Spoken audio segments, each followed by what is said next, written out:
Welcome to Natural Habitat Adventures, Daily Dose of Nature. I'm your host, Sunny Vanderstar. Today's topic is Journey to Machu Picchu, from the Inca civilization to today.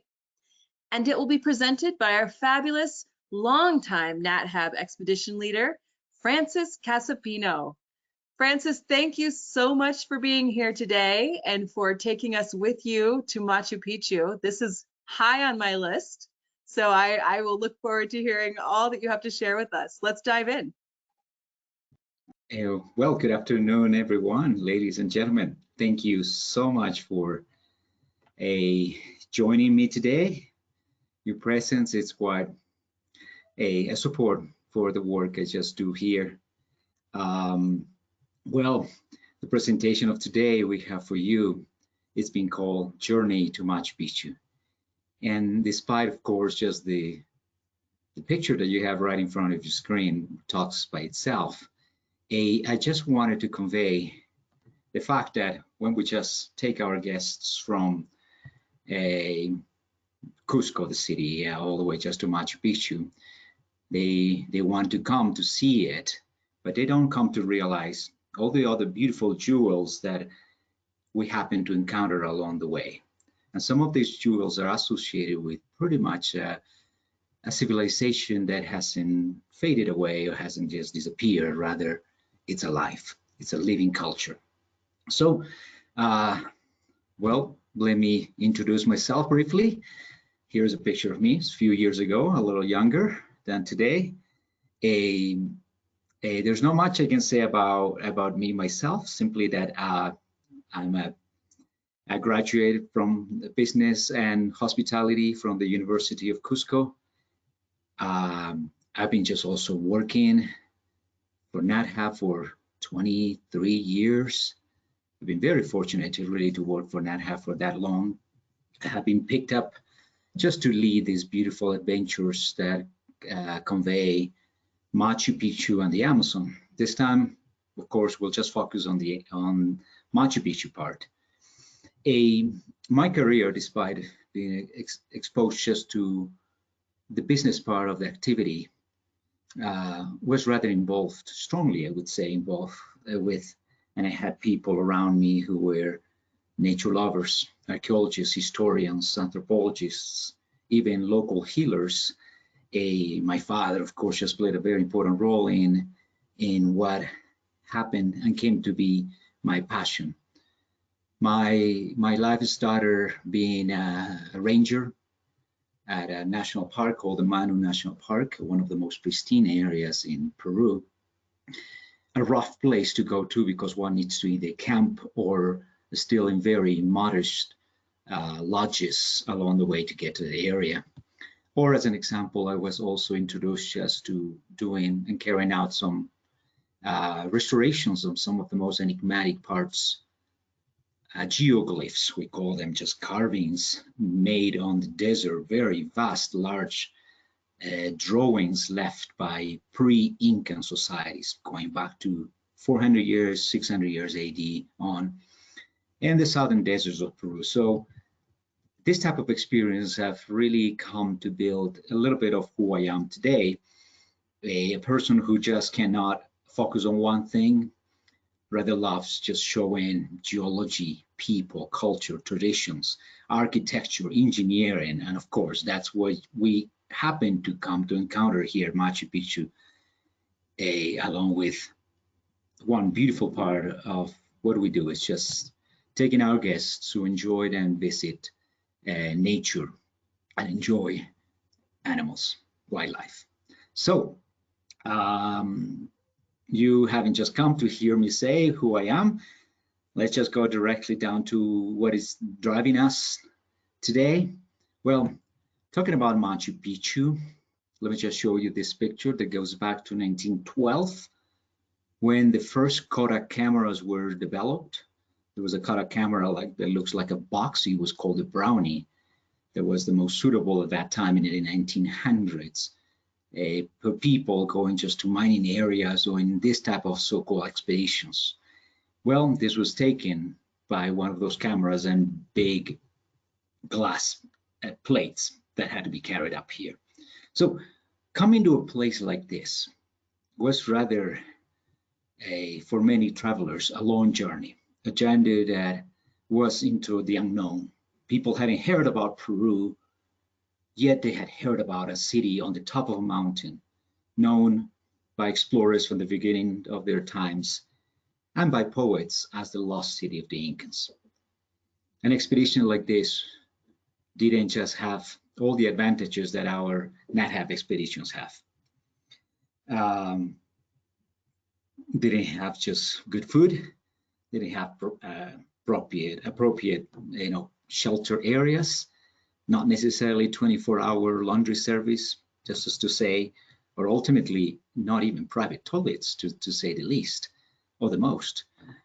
So it was a tough time for explorers, very few, who would just come to really do the unknown, to Cusco, and try to speak the native tongue and language, would be able just to get to the top of the mountain. So let me just share with you one of the pictures taken at that time. Right on the far left side, you can see a man blend in with a tripod, standing on the walls of this magnificent city. Through these black and white pictures, one can easily realize how intact this city, the settlement, was found. It's considered one of the best preserved sites in South America. Well, visiting a place like this in 1911, or not visiting, but exploring and finding the place, was the job of a man from Yale University. His name is Hiram Bingham, a historian professor from this reputable university who just decided to take the chance to go and discover or look for the lost city of the Incans. It would have been, and it must have been, a difficult journey. Difficult because there was no support, there was no logistics, there was no road, there was not easy way to get over and pass. So only explorers like him, or perhaps explorers like this man that you may have heard of, Harrison Ford on Indiana Jones, would have come just to this deep part of South America. There's good news though. Today, none of you has to carry a machete in hand throughout Peru to do this type of journey. But as you can clearly see through these two pictures, there's one thing that is really, I think, important.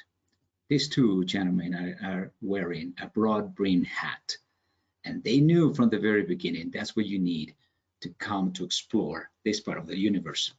Well, visiting Machu Picchu, taking our guests to visit Machu Picchu is part of the trips that I lead.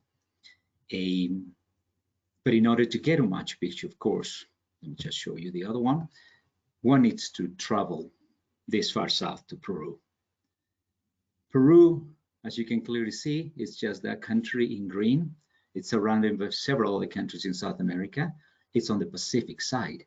It's in fact the third largest country in South America after Brazil, which is right where the word South America is, and Argentina on the southern part, the big chunk portion in the middle southern part.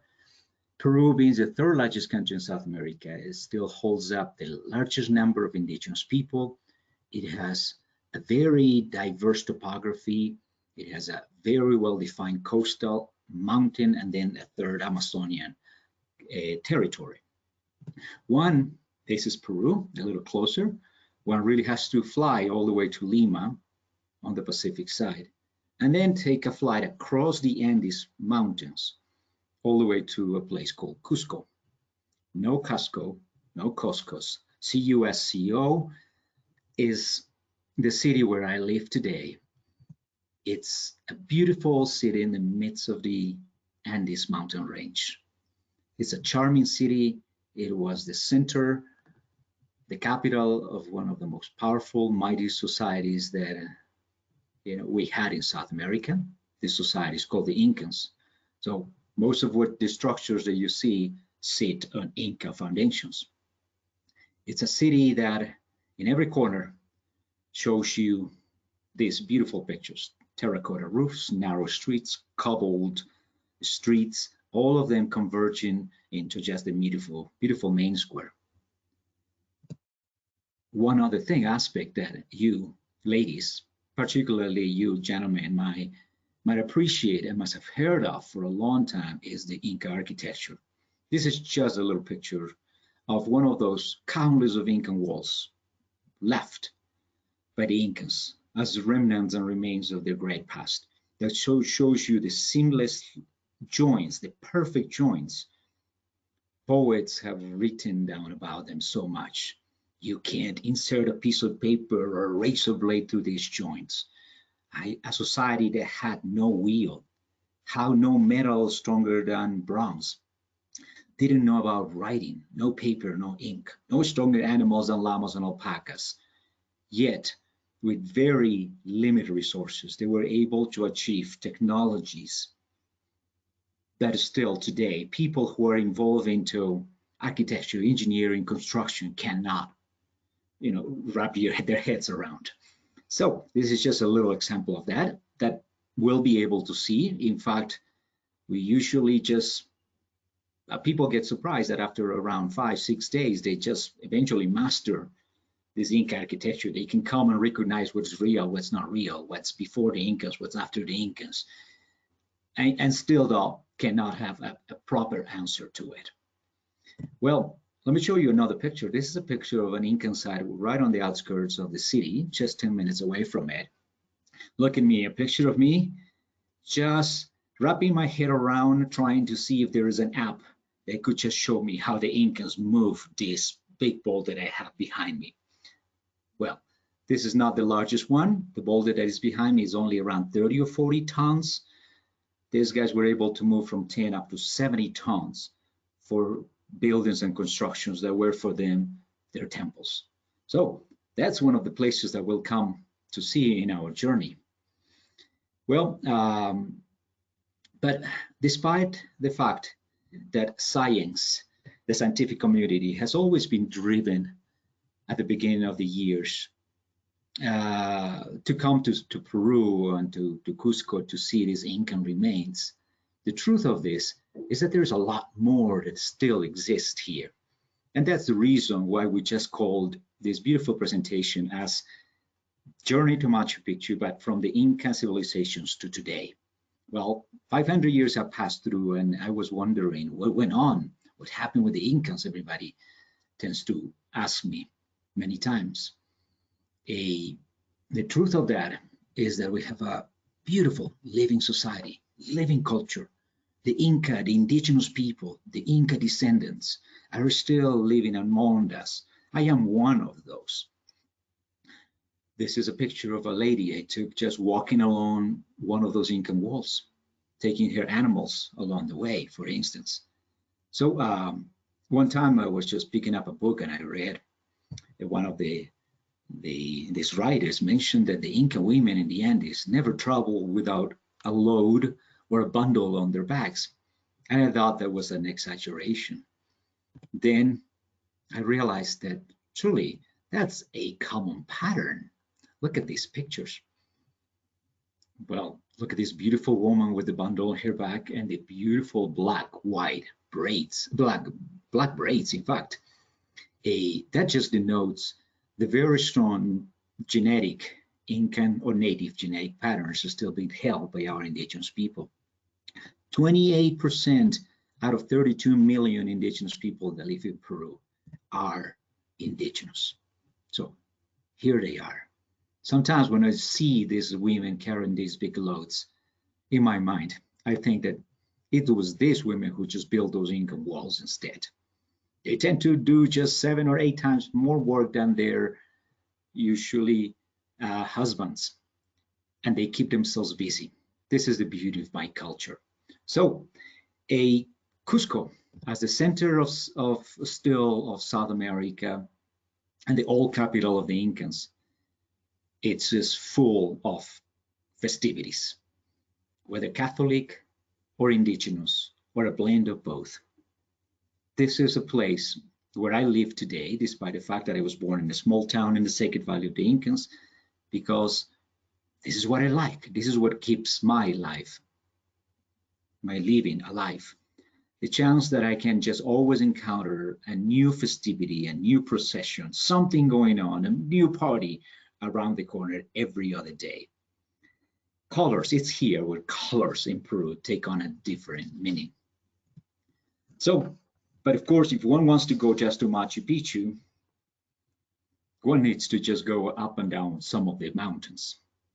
When we leave Cusco, we expose our guests just to the countryside, to some plateaus, especially particularly that's what I like to doing, because that allows us just see the imposing views of the Andes mountain range, sometimes the old formations, sometimes the young formations.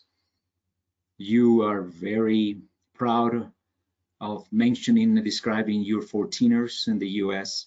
Well, that mountain you have right in front of your screen is just around 17,800 feet. And that's the lowest. So on that range, we have 19ers, 18ers, 19ers. So this is what for me means, yes, the Andes, the youngest range in the world and the longest range in the world. So, a range that has really drawn and carved out the kind of civilization that needed just to nest and live and appear right here. So this is the type of landscape that follows us along the ways when we are just driving around. Either when we are doing some picnic. Here is just a little picture. Let me share that picture of some of my friends, fellow travelers, and me, enjoying, roughing it in the midst of the Andes with striking views all around us. Or sometimes when we just take it in and enjoying and sipping our hot coffee, brewed coffee, overlooking these beautiful views. So what I just show you this mountain range, first thing, is because here in this part of South America, societies before the Incans have created a whole world, culture, traditions, manifestations, religion, philosophy, all around or associated to mountains. In that regard, in this concept, mountains are deities, spirits, living beings, givers of rain and food, protectors. And that was and has been and still is till these days for our indigenous people. This is not an easy environment where the Incans lived. This has never been an easier environment for indigenous people to live. There's not really much farmland, yet when we are traveling, we happen to see terraces on the mountain slopes. We happen to encounter people cultivating potatoes at 12,600, 700 feet. This is an eye-opening experience for those who were living at one time at lowlands. Most of the people in the world really live at lowlands, with exceptions of some people in the Himalayas or some of the Rockies. But if you just wonder, how many crops can a person grow back in their countries at 12,700 feet? Zero, to tell you the truth. So this just allows me to feel so proud of the culture and the society and this background that I have around me. Here you have a little picture of a lady, if you pay attention to it. What is that lady doing? Well, she's not picking up flowers. She's rather barefooted and she's stepping on the stones. Well, perhaps that's what we need just to do every now and then to get relaxed, but this is not a yoga practice. Rather, is a very old tradition that goes back just to times when the first earlier roots and potatoes were domesticated, somewhere around 9,000 years BC. Since then on, a society has been able to understand their surroundings, and really prepare themselves for the long periods of drought. This world that surrounds here is divided into a long dry season, we call it, a season when there's no rain, usually from March, early April through all the way to November, and a shorter rainy season from pretty much November through April. So it's at these high plateaus when everybody just gets ready to grow and to harvest especially grow potatoes, roots, vegetables, lima beans, quinoa, and so forth around the months of November and February. One time I happened to ask one of these people, well, when do you go out? When do you have time to travel in? They looked at me and said, no, we're busy. If we're not drying potatoes, we're herding out our animals. If we're not herding out our animals, we're just weaving, or we are drying our potatoes, so we are fixing the house. There's always something they do. That allows us, travelers, really be surprised with any new adventure and experience around the corner. So let me just show you another picture. This is a picture from a little higher than the woman who was just stepping on potatoes, freeze drying their potatoes. This one just shows you landscapes, grassland, savanna landscapes above 13,000 feet. That is the realm of the iconic llamas and alpacas. Llamas on the left, alpacas on the right. Notice also how this beautiful woman is wrapped up with so many layers. It can already tell you how cold it can be right at that high elevation. They hardly ever just take a layer off because their bodies are just kept at that constant temperature. So this picture just tells me a lot about just how llamas and alpacas, since the time they were domesticated, somewhere around 7,000 years BC, played a very important role in the life, economic, and also social life of the locals. Economic in a sense that, let me show you this picture. Llamas have become just the only pack animal that they knew of. They didn't have only one or two or three as the ones we have in some farms. They had them by the thousands, because it was just several thousands that were required to carry loads from one place to the other. Alpacas, animals that are a little similar to the llamas, but when you come to Peru, I'll show you what's the main difference. But this other animal is rather well known and sought after by the wool. It's it holds up, it produces one of the 5 top fibers in the world. And not only that, this is the only animal that comes into 36 different shades. No other animal on Earth comes into 36 different shades. What a big advantage for whatever society, in this particular case, the Incans, to have access to this animal that provided meat, their protein source, they provided them wool if required, and of course, the rest of parts that an animal can provide to humans, for shoes, for tools, and so forth. On our journey toward Machu Picchu, we happen to see these animals very often and happen to take pictures of them in different conditions, situations. Some pictures might just turn out bad, like this one that I took, at the wrong time. But usually, we promise you, you're just being able to get great, nice pictures of these iconic animals in the Andes. Well, now that we mentioned the llamas and alpacas, which are in the camel family, it's worth mentioning one animal that I think it's an important part of our economy. Take a look at it. It looks like a gazelle. In contrast with the ones that I showed you before, the neck is very slim, the snout, the ears, the body, slender, thinner legs. Definitely this animal has adapted to much higher elevations, usually 13,700, 800 feet. Look at all the landscape around it and all the grass.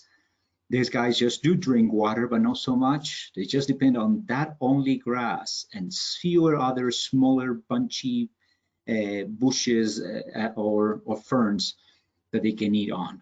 Its name is the vicuña. Why I'm paying so much attention to it, because the vicuña holds up the finest animal wool in the world.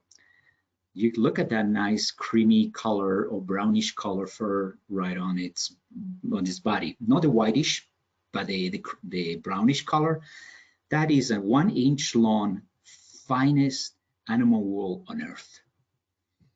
It was at one time used just to dress kings and queens in the times of the Incas. This animal was on the verge of extinction in South America, with its largest population always located in Peru, but the population in 1960s got reduced to 1,000. It was really in the verge of extinction. But thanks to just the work of World Wildlife Fund and different other environmental organizations and their protection, the numbers have been recovered. We have almost 140,000 and many more, because many organizations are really giving value to it. It's an animal that, since it lives at high elevations, it can only be in the hands, controlled and protected and used by indigenous people who live that high too, 13,700, 800 feet. So this animal that is now protected by our government, it is also in control and in the hands of indigenous people who, by following a very old pre-Incan tradition, gather these animals once a year in July, put them in a corral for a very short period of time to avoid stress. The very thin wool is shorn, and then the animal is released into the wild. That ceremony / hyphenated, economic practice is carried out only once a year, and it's called chaku. So we're going to leave these highland communities and grassland environments, so we can show you also that Peru is also provides just intermountain valleys, canyons. It's such jagged, rugged topographies. We have areas like the one you see in the lower part, known as the Sacred Valley of the Incas. This is one of the places where we stayed at for a couple of nights on our way to Machu Picchu. These lower elevation conditions are milder, so that means really for us 9,000 feet allows us grow vegetables and fruits, and especially maize. That whole plain down at the bottom was and has been used for a long time as the major source of maize, the largest corn kernel in the world. We'll come to see. But in that regard, talking about wildlife, let me just show you what we can see in this valley. It's not just one bird, and it's not just one hummingbird. This cutie, it's known as the largest hummingbird in the world. It's called the giant hummingbird, Paragona gigas. It's its Latin name. The wingspan, for you just to see how big it can be, it's 8 inches. It's an 8-inch wingspan hummingbird. It's an Airbus in the world of hummingbirds. It's a gigantic bird. It's such a unique species, but easily seen when one pays attention to its chirp, obviously. That animal, that hummingbird, it's easily recognized by their size, large size, and the very slow wing beats. Still faster, but definitely hummingbird looking like wing beats when just approaching insects and nectar. A body like this requires a lot more protein than just nectar, as you can see. The colors are dull, but of course, as you can see, greenish gray all over its body with a white rump. But other than that, it's worth, paying attention and trying to find it right in nature. Well, we on our journey keep on going down. We are still moving just towards and closer to Machu Picchu. It's also worth mentioning to you here through this picture that part of the Andes in Peru, which is pretty much all that green, yellow and brownish band that comes down from Venezuela, Colombia, Ecuador, Peru, Bolivia. The Andes, of course, keep on spreading down all the way to Chile, Tierra del Fuego, the tip top of Chile. But let's just focus on this part of the mountains. These Andes mountain range tend to be facing the eastern side of South America, which is towards the Atlantic. That zone, large white zone, it's the Amazon basin. All the humidity and rainfall that comes from the Atlantic tend to just come up to the Andes, giving rise to a very unusual habitat and environment called the tropical Andes. These tropical Andes are characterized by deeper canyons, as you can see, and rushing rivers. Humidity rises, If you go farther down, this would be the landscape that you would see at a daily basis facing the Amazon basin. Yet, this is a picture of an area near Machu Picchu in the rainy season. This is pretty. So this is a beautiful, lush environment that is covered by elfin vegetation, ground vegetation, beautiful bromeliads, orchids, airplanes, and others just perch on branches, just like the ones you can see. This environment attracts also a different kind of wildlife that we like spotting along our way. One, it's a peculiar and most common, worth seeing or paying attention to. It's the Peruvian, the national bird of Peru, the Andean cock of the rock. This, like no other, has so striking colors, and it's a 12.5-inch large bird, so you can clearly spot it, and the chirping is also very unusual. It's the animal that we can easily see in our hotel, one of our hotels, when we are just about to visit Machu Picchu at the foot of the valley. This Andean cock of the rock has a peculiar ceremony that it goes through. Let me show you before that the picture of a female cock of the rock. As you can see, she is not really so striking. She's not just dressed for success, yet despite the colors are rather dull, a little just darker browny, orangey colors, every day in the morning she just put on the best dress, but primarily just their best Dior, as I call it, Dior perfume. So she has the chance to attract over 50 male individuals all around her, perched in the branches all around her. Individuals who have to dance twice a year, a tap dance, a very particular tap dance to try to get her attention. So this is a beautiful ritual that makes me think that animal world and humans world to attract female attention, it's just not that different. So this is what we can usually see at the base of the valley near Machu Picchu in the cloud forest or tropical forest. Let me just show you this other picture that I just took from Machu Picchu itself. It just shows you what I was telling you about, the dramatic, lush, and very abrupt landscape that is being created by the uplift of the Andes, a serious rain, water erosion, as these deeper rivers were trying to carve their way right through the mountains to get down to the lower Amazon basin. So it's a beautiful type of journey that allows us just cover from high elevation valley landscapes all the way to into mountain valleys and down here to the tropical Andes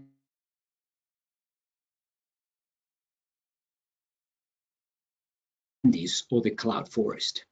So in this harsh and also abrupt landscape, we can encounter the habitat of one peculiar animal.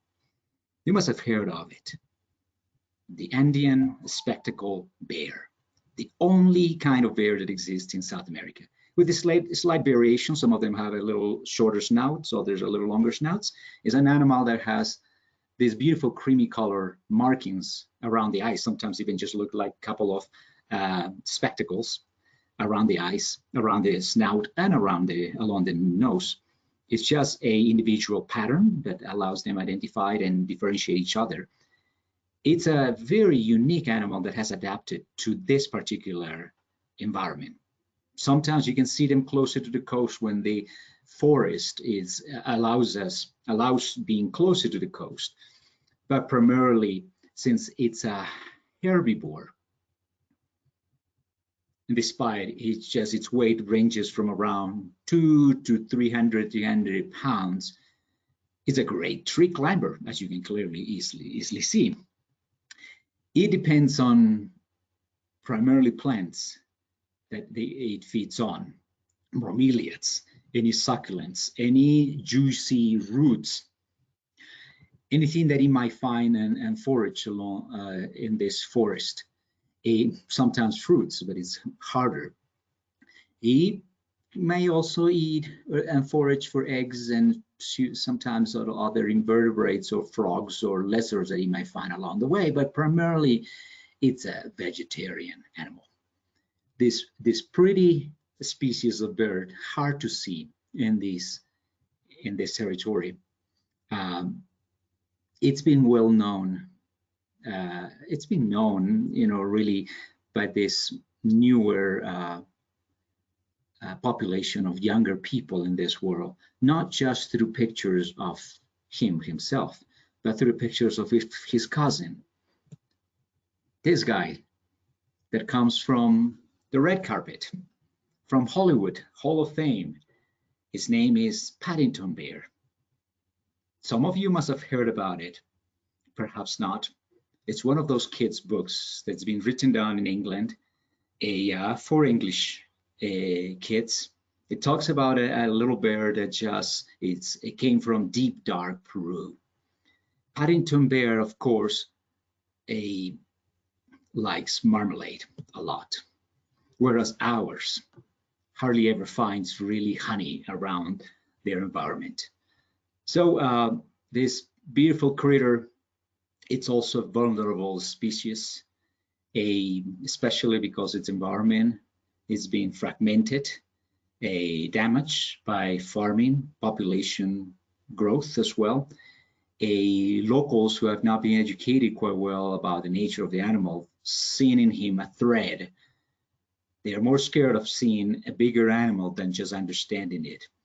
It likes isolated areas. It's not so used to human beings, but since he occupies also environments where human beings are carrying out economic activities, their lives are threatened at this stage. So this special individual seems to have been so used to posing for pictures. That's why he was just booing at me when I took a picture of him, sticking his tongue out. Few other individuals, such as this one, is rather new and shy in front of the cameras. Let me just use this picture so I can tell you a little bit about the female Andean bears. We know that the female Andean bears are pregnant for around 6 to 7 months before they give birth to 1 or 2 calves, usually 1 or 2 calves. We've seen, or at least it's been reported, that few of these animals tend to have 3 calves, but it's not that common. One thing that is worth noting is that definitely the female spectacled bears come just to become pregnant only between 2 or 3 years, every 2 or 3 years, and give rise just to calves that tend to just weigh around 11 pounds. So they are not that many, as the resources are rather limited. They are really a vulnerable species these days. Well, let's make a stop. Of course, the title at the beginning said, a journey to Machu Picchu, and you might just say, well, Francis, where is it? Don't keep me waiting for that long. Well, this is all what we can come to see before, spending a couple of days and 1 night at Machu Picchu. So let me show you this and share that with you. I don't want to spoil your expectations, but this is one of the classic views of Machu Picchu, a city up on the top of a mountain with crags and sheer cliffs on both sides and all around it, 1,800-foot drop-offs, 2,000-foot drop-offs, impassable and climbable ridges and hills. A town, a city, no one quite knows for sure, was built by the Incans in the middle of nowhere. Look just around that beautiful setting. There's no towns. There were no Incan towns and settlements. There was no land for farming. There was no food to provide support for people who came to build this site. This is one of the best preserved sites in all South America, and despite well studied till these days, still it's a hard bone to chew when talking about and questioning its mysteries. So this is a place that was discovered in 1911. Well, it was being shown to the world in 1911, thanks to the presence of this man that I showed you before, Hiram Bingham, and the support of Yale University. He was able just to travel through Peru, willing to find the last Inca stronghold. I won't tell you much deep into just the history of Machu Picchu until you get here. You're going to notice that many things will just make sense. But it's a fabulous city that no matter where you are and is located, you can always just find beautiful pictures in the mornings and in the afternoons. It's a city that definitely, when you are just exploring a little bit more, you come to realize that it's a place in which these people, the builders, hyphenated astronomers, have paid attention at reflecting their landscape. They paid attention at taking into consideration the mountains around them for the major layout of the city. This is not just a common city. It's a city that was meant to be facing east and west, meant to be facing sunrises in June 21st or December solstice. There are buildings that are aligned with it, not only buildings, every doorway, walkway, window, pathway, such as this one. This is one of the main doorways entering to Machu Picchu, are meant to provide you mountain views or canyon views. That unique feature in the East, it's called feng shui. Well, for me, Machu Picchu seemed to be just a place in which feng shui was just used at a larger scale. The builders were in harmony with the surroundings and seemed to wanted to reflect that harmonious external world within their constructions of their cities. This is the jewel of the crown. This is the place where we just come to end up our beautiful adventure journey. This is the place where we can just also come and sit and soak and have moments of mindfulness while just enjoying their views in the morning and in the afternoon. This is a beautiful picture of a sunrise at Machu Picchu. Thank you so much for your time and attention. Francis, thank you so much. That was one of the best presentations I've seen in a long time. And I think it has so much to do with your pride in your culture and your passion for your work. So thank you for sharing who you are and what you do with us. I will definitely be joining you. We've got lots of questions, so let's dive in. Starting way back at the beginning, how come the etchings in the desert continue to exist and are not destroyed by blowing sand and other environmental weathering? Well, that's a tough question. My guess is that question comes from a male member of the team. Good for you, gentlemen. Well, it's incredible. I mean, my brief time restoring that place and really being in contact with the experts on the site helped us realize that on the southern part of the coast of Peru, right in the area called Nazca and Ica, that stretches all the way down south into Chile, northern Chile. These drawings have been just made on the surfaces of some of the driest deserts. It seems that as the sun is so strong there, when the sun rays reach the ground, it creates a sponge-like surface of hot air that is almost 1.5 feet in thick, or sometimes it just varies. That thick hot air condensated right above the surface seems to prevent very strong winds that do happen around that area, called in our native language as parakai, very strong winds that create dunes. Those are the ones that hot air, it's almost like a blanket, works like a blanket and prevents just the dust from covering them. So it's just like a surface of the moon. You step right on it and the marking, the footprint stays on forever. But you have to be up in the air, literally, literally, yeah. You have to take a plane to be able to see those drawings from above. If you're from below, you will still need just to be on a platform or so you could distinguish part of it. Otherwise, they blend in. It just looks like a little row that it just fades away in the dry desert. I hope that came to give you an Wow, answer. that's fascinating. You showed a picture of a barefoot woman walking on stones. There's questions about if you could clarify, was she walking on stones? Was she planting, using her feet to plant potatoes? It looks fascinating, but needs a little clarification if you could. Perfect, definitely. Yeah. Yeah, I just cannot even imagine myself finding that type of picture anywhere else in the world. Of course, perhaps in Ecuador, perhaps in Bolivia. Those two countries are quite similar to my country. Well, the picture of that lady is just fascinating. It's a common practice that goes on from June, sort of June, July, and August in the peak of the dry season. It's also the season when the temperatures drop down, all associated with solstice. So the sun is not coming directly at us. The weather gets a little colder.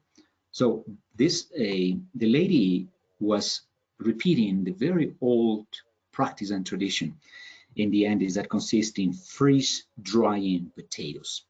So she was stepping on potatoes, not on stones. So the other rest of piles around were just potatoes and potatoes.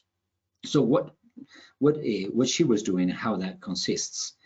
At high elevation, I also was telling you the locals need some fresh products they take advantage of right once harvested, but there's also a longer dry season and they need to dry everything from grains to meat and potatoes for that long dry season and to store them.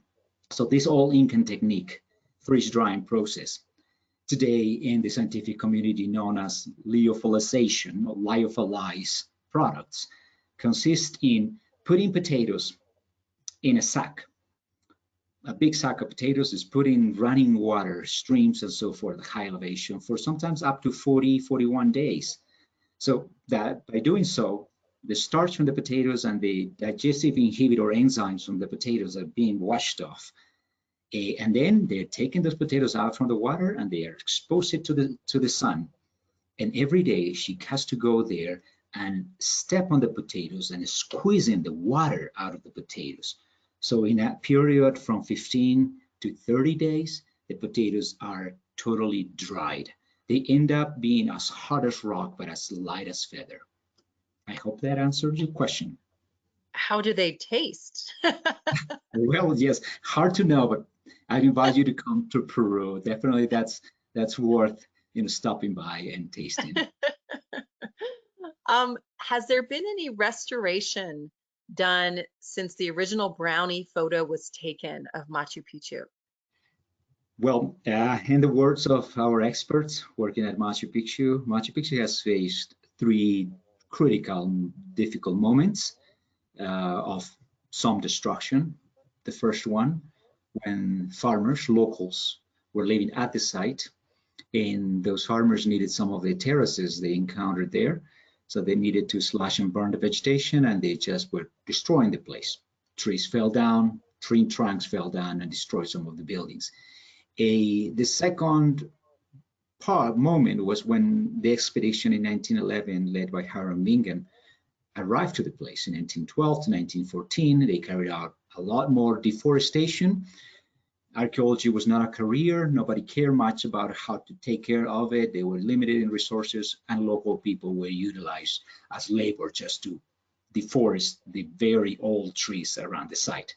So the trees, they had to remove the trees, the root system, the vines growing right through it, some of the vegetation growing on the walls and so forth. So there was certain damage to a certain spot. And ultimately, once the expedition left in 1914, the place was abandoned, literally. There was nobody except a few people going to Machu Picchu. In 1936, archaeologists carried out the third deforestation of the site. But one of the fascinating things from Machu Picchu is just that really, when I've been doing just comparisons, black and white pictures with today's buildings, I mean, there's really a lot that was not being, that was standing. The problem with some of the parts of the walls was that, especially the gables, it's just that triangular part that holds up the weight of the roof. It's the weakest part of the construction, and those gables were really in a very bad state, and they needed to be restored. So that restoration was carried out through a very precise system called anastylosis, which consisted in drawing the block's perfect position on paper, making a grid and giving numbers to it like a jigsaw puzzle, then taking the blocks down, replacing the mortar, or fixing the foundations and building it up again. Yet today, no one is even allowed just to move in the stones. All they do is stuffing dirt in between the stones if necessary. So it's really one of the best preserved sites in South America. Thanks. Can you touch on some logistics of this trip, such as how would you travel from Cusco to Machu Picchu, especially for folks who have mobility issues? And then talk a little bit about accommodation and altitude sickness. Perfect. Yeah, good spot. Yeah, definitely. Let's start with altitude. Definitely, altitude is just always something to take into consideration. It also becomes part of the experience at high elevation. What we usually do with NatHab right now is just our guests first get to Lima, which is almost at sea level, 200-300 feet above sea level, a night before. And then the next day they fly into Cusco, which is at 11,400 feet. But in Cusco, we stay just for no longer than 30 minutes, 34 to 40 minutes, as we're just only driving up and down the mountains to get ultimately to a lower elevation. Our first night in this region is at 9,000 feet, which is an adequate elevation. People don't feel the altitude problems as much. They are able to sleep in well and so forth. And then briefly, from 9,000 feet, we just go down to 6,000 feet to the next hotels at the foot of the mountain where Machu Picchu is. And Machu Picchu, despite it looks high up into the mountains, is really located at 8,000 feet. So throughout all our journey, we use vehicles that allowed people stay. We always just get out, walk, doing gentle walks during the first days. We know how to operate at high elevations. We also restrict their amount of food they have to eat for the first day and so forth. But usually we keep everybody in motion. This is a beautiful tour in which you also have to walk, not so active, but have to just be doing walking, because that allows us and puts us in contact with people, go to the countryside and so forth. There's always plan B for people who might have much more serious mobility issues, but that doesn't mean that they don't have the same experience. We just come to see the sites, stop along the way. If a person, we've been sometimes, I had to deal with people who, for instance, they needed a wheelchair or so forth. Yeah, that makes the travel a little complicated, but not impossible. We've done that. Machu Picchu, of course, if it happens to be that some people cannot just do what the others could, mobility-wise, we always divide the groups into A and B. And we always have the help from an assistant guide that allows me just, bring everybody just together. So there's always trains, there's always vehicles, cars going to stations, taking us all the way to Machu Picchu, bringing us back and so forth. Definitely altitude is a little issue, but our guests either are suggested by their physicians to take the altitude pills, or we here on site take care of them for the first few days. Thank you.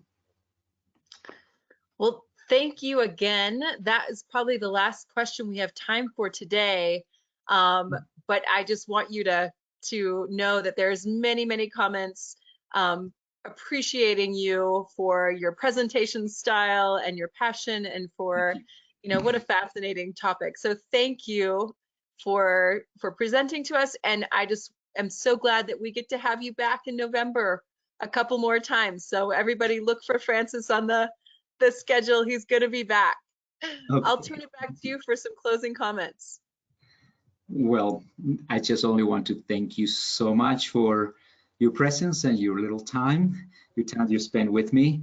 I hope we can just see each other someday in the short future here in Peru. It'll be an honor to take care of you and show you what I really like showing, which is what I also would like.